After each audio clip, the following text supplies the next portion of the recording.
Povo abençoado de Deus, como é que vocês estão?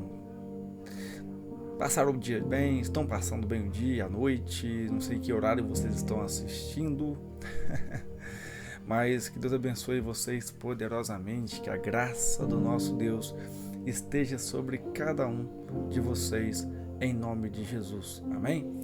Vamos lá? Vamos orar ao Senhor e depois fazer o devocional do Charles Spurgeon. Eu até vou colocar ele na tela aqui. E depois o capítulo 13, né? Do livro, a carta 13 do mal danado para o seu comparsa ali, Vermelindo, né? Vamos lá, vamos orar.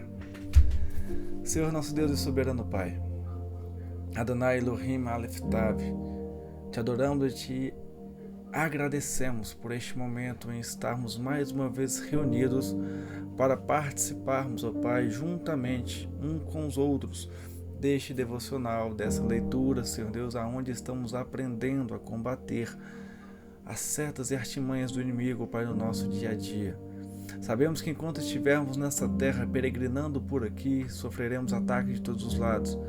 E por isso temos que estar, ó Pai, fortalecidos, enraizados, blindados e tendo a sabedoria do Senhor para saber como lidar com esses ataques.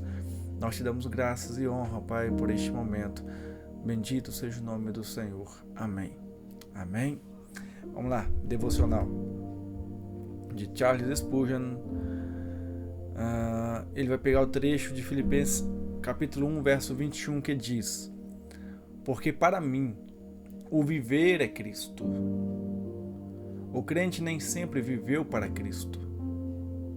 Ele começou a fazê-lo quando Deus, Espírito Santo, o convenceu do pecado e quando pela graça foi levado a ver o agonizante Salvador fazendo a propiciação por sua culpa. A partir do novo e celestial nascimento, o homem começa a viver para Cristo. Jesus é para os crentes uma pérola de grande valor, a qual estamos dispostos a ter parte com tudo o que temos. Ele ganhou tão completamente nosso amor que nossos corações batem apenas para Ele. Para sua glória viveríamos e em defesa de seu evangelho poderíamos morrer. Ele é o padrão da nossa vida, o modelo que seguimos para moldar nosso caráter. As palavras de Paulo significam mais do que a maioria dos homens pensam. Elas significam que o objetivo e o fim de sua vida eram Cristo, ou melhor, sua própria vida era Jesus. Nas palavras de um dos antigos, Paulo comeu, bebeu e dormiu a vida eterna. Jesus era a sua própria respiração, a alma de sua alma, o coração de seu coração, a vida de sua vida. Poderia você dizer, como um cristão professo, que vive de acordo com essa ideia? Poderia você honestamente dizer que para você o viver é Cristo? Em seus afazeres você os está realizando para Cristo? Porventura não estão sendo eles feitos para o engrandecimento próprio? Você pergunta, é essa a razão principal? Para o cristão é. Ele professa viver para Cristo. Como então poderia ele viver para outra finalidade sem cometer um adultério espiritual? Há muitos que cumprem esse princípio em alguma medida. Mas quem ousaria dizer que tem vivido completamente para Cristo como fez o apóstolo? Contudo, essa é a exclusiva e verdadeira vida de um cristão. A sua origem, o seu sustento, o seu hábito, sua finalidade, tudo se resume em uma palavra: Cristo Jesus. Senhor, aceite-me. Eu aqui me apresento orando para viver somente em Ti e para Ti. Deixe-me ser como um novilho que se coloca entre o arado e o altar para o trabalho ou para ser sacrificado, e permita que o meu lema seja pronto para ambos. A expressão pronto para ambos é atribuída ao poeta romano Virgílio, de 70 a.C. a 19 a.C. E aí, gente? Você está vivendo para Cristo? Você tem mortificado a sua carne? você tem feito com que essa natureza que você vive fique de lado e você apenas foque no espiritual? Paulo tinha fraquezas. Ele não era perfeito. Nenhum apóstolo era perfeito. Nenhum seguidor de Jesus era perfeito. Perfeito era só Jesus. Então, se não tinham perfeição, tinham fraquezas, tinham falhas. Só que o interessante deles nessas falhas é que eles não falhavam porque queriam. Eles falhavam porque era algo que ocorria de acidente no percurso da sua caminhada com Jesus. É como se fosse você andando e escorregar um casco de banana por acidente. Foi um acidente de percurso. Então o diferencial deles, que a gente tem que aprender a viver para Cristo, não é que você vai ser santo o tempo todo. Não. Você não vai conseguir ser santo o tempo todo. A questão é que você, buscando a santidade em todo o tempo, Deus, em sua misericórdia, Ele te fortalece e te capacita. E quando você falhar por acidente, porque você não é perfeito, a misericórdia dele vai te bastar. Aonde ele fala para Paulo: a minha graça te basta, meu poder se aperfeiçoa na sua fraqueza. Por quê? Porque Paulo buscava a santidade. Paulo não queria errar. Mas quando ele errava era por um erro de acidente no percurso dessa caminhada. Então, quando a gente erra buscando santidade, esta frase de Deus para Paulo serve para nós. Quando erramos de propósito, nós vamos de encontro ao erro com toda vontade, aí não. Aí admita o seu erro perante Deus, se arrependa e aguente as consequências. Agora, quando há um acidente de percurso, é bem provável que nem consequências tenha, porque foi um acidente de percurso, você foi lá e se arrependeu. Chorou amargamente com Deus, e Deus veio e te agraciou com a misericórdia dele e com a graça dele na sua vida. Então o ponto é, você está vivendo para Cristo? Está buscando andar em santidade e purificação, rejeitando tudo que esta carne deseja que não é do agrado de Deus? E aí? Fica essa pergunta para vocês, para mim também. Vamos lá? Devocional já foi. Carta 13.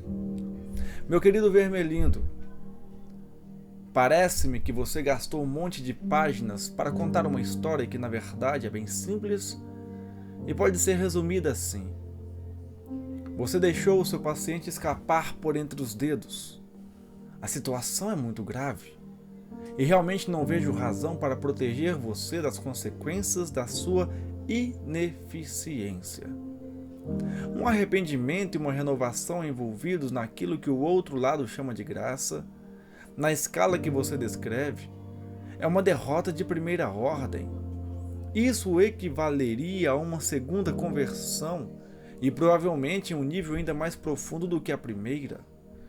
Como você deveria saber muito bem, a nuvem asfixiadora que impediu que você atacasse o paciente na sua caminhada de volta do velho moinho é um fenômeno conhecido por todos.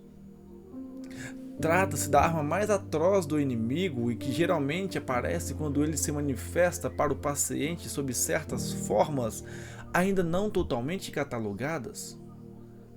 Alguns humanos estão permanentemente envolvidos por essa presença e são, por isso, inacessíveis a nós.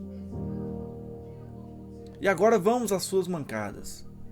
Na sua própria aparição, para o começo de conversa, você permitiu ao seu paciente ler um livro que ele realmente apreciava, não para fazer observações inteligentes sobre ele e seus novos amigos, mas por puro prazer. Em segundo lugar, você lhe permitiu andar até o velho moinho e tomar um chá ali, uma caminhada pelo campo, coisa de que ele realmente gosta, e isso a sós. Em outras palavras, você permitiu que ele tivesse dois prazeres realmente positivos. Será que você foi tão ignorante a ponto de não ver o perigo disso, Vermelindo? É característico das dores e dos prazeres que sejam indubitavelmente reais e, por isso, dentro de seus limites, dão aos homens que os sentem uma pedra de toque da realidade? Assim, se você tivesse tentado conduzir seu humano à danação pelo método romântico, transformando-o em uma espécie de Childe Harold ou Werther, submerso em autocomiseração por tristezas imaginárias, você tentaria protegê-lo a todo custo de qualquer tipo de sofrimento real? Porque é claro que quaisquer 5 minutos de uma dor de dente genuína revelariam que os sofrimentos românticos não passam de bobagens e desmascarariam todo o seu estratagema. Mas você estava tentando levar seu paciente à danação por intermédio do mundo. Ou seja, empurrando-lhe como prazeres a vaidade, a confusão, a ironia e o tédio dispendioso. Como pôde ter falhado em reconhecer que um prazer real era a última coisa que você deveria ter deixado que ele experimentasse? Será que você não previu que isso faria descartar por contraste todas aquelas ninharias que você se esforçou tanto para o ensinar a valorizar? E que o prazer proporcionado pelo livro e pelo passeio foi o tipo mais perigoso de todos? Que isso removeria de sua sensibilidade o tipo de crosta que você esteve empenhado em formar nela e o faria sentir que estava voltando para casa recuperado? Como estratégia para afastá-lo do inimigo, você quis afastá-lo de si mesmo e até conseguiu algum progresso nisso. Agora, todos os resultados foram desfeitos. De nada serviu. Evidentemente, eu sei que o inimigo também deseja fazer os homens distanciarem-se de si mesmos, mas de uma forma diferente. Lembre-se sempre de que ele gosta de verdade do vermezinho humano e atribui um valor absurdo à individualidade de cada um deles. Quando ele fala sobre o fato de eles abrirem mão de si mesmos, só o que deseja deles é que abandone o clamor da vontade própria. Uma vez conseguindo isso, ele lhes dá toda a sua personalidade de volta e se gaba, temo que sinceramente, de que quando se tornam totalmente seus, serão mais eles mesmos do que nunca. Portanto, embora tivesse prazer em vê-los sacrificando suas vontades, até mesmo as mais inocentes em prol da sua, ele detesta vê-los se afastarem de suas próprias naturezas por qualquer outro motivo, e devemos sempre encorajá-los a fazer isso. Os mais profundos gostos e impulsos de qualquer homem são a matéria-prima, o ponto de partida com os quais o inimigo os equipou. Afastá-los disso sempre será, portanto, um ponto ganho. Mesmo em questões indiferentes, é sempre desejável substituir seus gostos e desgostos pessoais de um humano pelos padrões, pelas convenções ou pela moda do mundo. Eu mesmo levaria isso muito mais longe. Estabeleceria a regra de erradicar do meu paciente qualquer preferência pessoal forte que não seja realmente um pecado, mas se isso for por algo bem trivial como o gosto pelo jogo de cricket, ou colecionar selos, ou tomar chocolate quente, coisas assim, eu lhe garanto, não tem em si nada de virtuoso. Mas há nelas um tipo de inocência, humildade e esquecimento de si mesmo que me deixa desconfiado. O homem que aprecia verdadeira e desinteressadamente qualquer coisa no mundo e não dá a mínima para o que as outras pessoas pensam sobre aquilo, estará, por esse preciso fato, previamente armado contra alguns de nossos modos mais sutis de ataque. Você deve sempre tentar fazer o paciente abandonar as pessoas, a comida ou os livros de que ele realmente gosta em favor das melhores pessoas, entre aspas, da comida certa, entre aspas, dos livros importantes, entre aspas. Conhecer um ser humano que se defendeu de tentações fortes de ambição social, por meio do gosto ainda mais forte por dobradinha cebolada. Resta ainda analisarmos como podemos remediar essa desastrosa situação. O que importa é evitar que ele faça qualquer coisa que seja. Enquanto ele não converter isso em ação, não vai importar o quanto ele pense sobre esse novo arrependimento. Deixe o animalzinho bruto revirar-se nesse lamaçal. Faça com que ele, se levar jeito para isso, escreva um livro a respeito do assunto. Essa é muitas vezes uma forma excelente de tornar estéreis as sementes que o inimigo planta em uma alma humana. Leve-o a fazer qualquer coisa, exceto agir. Nenhum montante de piedade na sua imaginação e nas suas afeições vai nos prejudicar, desde que a consigamos manter longe de sua vontade. Como disse um dos humanos, os hábitos ativos são reforçados pela repetição, mas os passivos são enfraquecidos. Quanto mais frequentemente ele se sentir inativo, menos estará em condições de agir. E em longo prazo, menos estará em condições de sentir também. Com carinho, seu tio maldanado. O referente personagem que ele usou aqui, em cima, chamado Childe Harold, não sei se é assim que fala, mas espero que entendam, é um personagem que aparece no poema A Peregrinação de Childe Harold, de Lord Byron. E o outro personagem que ele citou aqui é Werther, né? Que eu nem sei se falei certo na hora. É um personagem do livro Os Sofrimentos do Jovem Werther, de Gode, eu não gosto assim. Trata-se de um jovem bastante depressivo, que passa por angústias e infortúnios amorosos bastante dolorosos. Então vamos lá. Este capítulo mostra que o jovem rapaz, ele conseguiu, por um breve momento, se desvincular dessas pessoas na qual ele estava tendo uma comunicação e uma ambientação, e conseguiu ir para uma certa meditação de um tal livro e de um tal local específico. E porque o inimigo ficou furioso com essa atitude do rapaz, na qual Vermelindo permitiu que esse rapaz fizesse isso? Porque quando a gente para meditar, ficar longe de rodinhas escarnecedoras, longe de piadinhas, longe de distrações, ficar só o nosso foco ali concentrado, a gente começa a fazer uma autoanálise de nós mesmos. A gente começa a pensar, será que estamos certos com Deus? Será que eu estou caminhando corretamente com Deus? O que eu estou fazendo de errado? Aonde eu posso me corrigir? Ler livros e meditar, estar no momento a sós, isso ajuda você a refletir melhor sobre a sua pessoa e sobre as coisas ao redor. Ficar longe de barulhos e movimentos e bagunças é a melhor coisa para você se auto-refletir. E este rapaz fez isso neste livro. Com isso, você viu que na carta do Maldonado para Vermelindo, ele cita um novo arrependimento.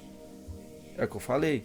O rapaz ele foi meditar num tal livro, num ambiente tranquilo e sereno, longe de tudo que ele estava vivendo. Então ele se fez uma auto-reflexão, e nessa auto-reflexão ele viu como ele estava fazendo coisas erradas que não agradavam a Deus. E com isso ele começou a ter um arrependimento mais profundo do que o primeiro. E aí, com certeza, ele já foi novamente se aproximando de Deus. Deus não se afasta de nós, nós nos afastamos de Deus. Então o rapaz foi novamente se aproximando de Deus com isso.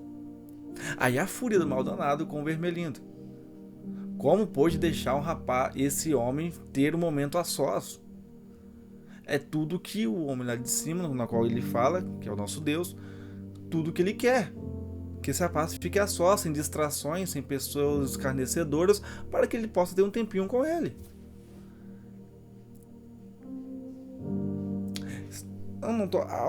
O intuito do autor aqui não é falar assim, você deve viver uma vida só. Não é isso. Jesus era rodeado de pessoas.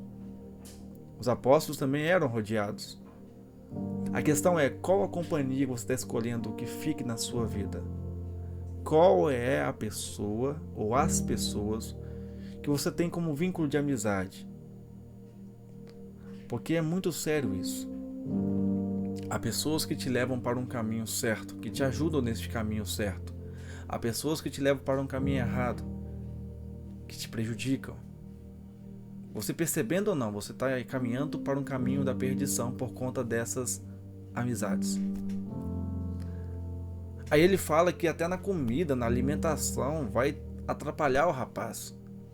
Tentar com que o rapaz comece a comer coisas que vai prejudicar a sua saúde. Aí leva a pensar o quê? Uma mente saudável, um corpo saudável, também estará um espírito saudável pronto a receber a Cristo, pronto a se santificar a Cristo. Quando a nossa mente está atribulada, quando o nosso corpo está fraco, quando comendo coisas indevidas em horários não certos, quando a gente enfraquece a nossa mente, o nosso corpo, o nosso espírito também desfalece e não temos forças para caminhar e seguir a Cristo. Eu não lembro a passagem agora para falar para vocês, mas tem uma passagem na Palavra de Deus que fala sobre isso, para cuidarmos deste templo, que este templo é o templo do Espírito Santo. Então se fala para cuidar deste templo porque realmente, se a nossa mente fica fraca, a gente dorme pouco, a gente se preocupa demais, é muito ansioso, vive só na depressão, isso vai afetar o nosso corpo. Se alimenta mal, vai afetar nosso corpo, vai afetar nossa mente, nosso espírito vai ficar abatido. E você não vai ter forças para chegar até a Deus. A sua fé vai desfalecer porque você não está tendo forças para caminhar. Você está totalmente com o seu cronograma, né, do corpo, vamos dizer assim. O seu tempo, o seu reloginho do corpo vai estar totalmente fora da rotação correta. Ao invés de estar indo certinho, vai estar anti-horário. E isso vai te fazer mal de pouco em pouco. E é isso que o inimigo deu a jogada para Vermelhinho. Se você vai atacar o rapaz. Você permitir ele ficar sozinho, agora você vai voltar a atacar ele de novo. Não vai parar não. Você vai fazer o seguinte. Você vai atacar ele de uma forma sutil. Não vai permitir ele ficar mais sozinho. Continue enviando distrações. Faça com que ele leia livros que não sejam algo que o deixe se aproximar daquele ali em cima.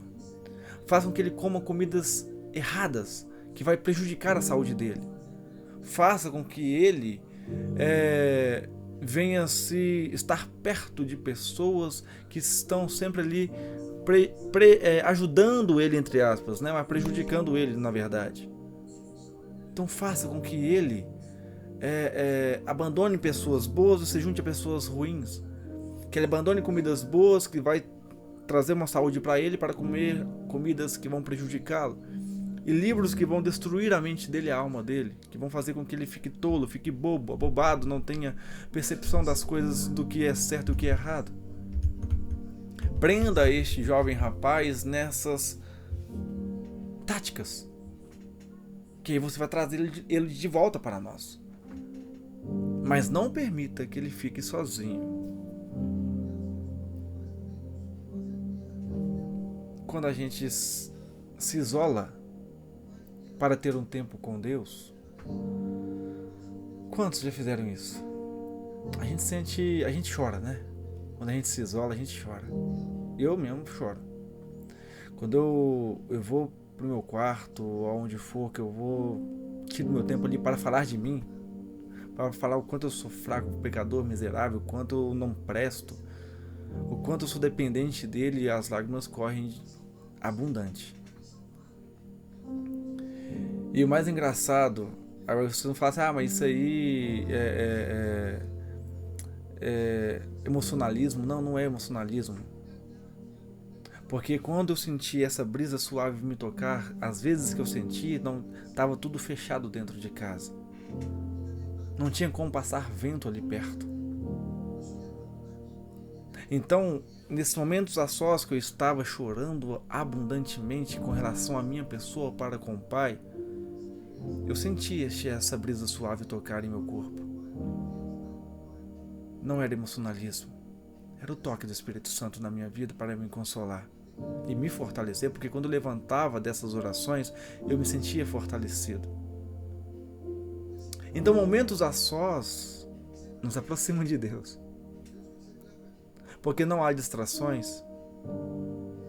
Porque também não há pessoas que possam nos tirar o foco do nosso Deus com conversinhas alheias.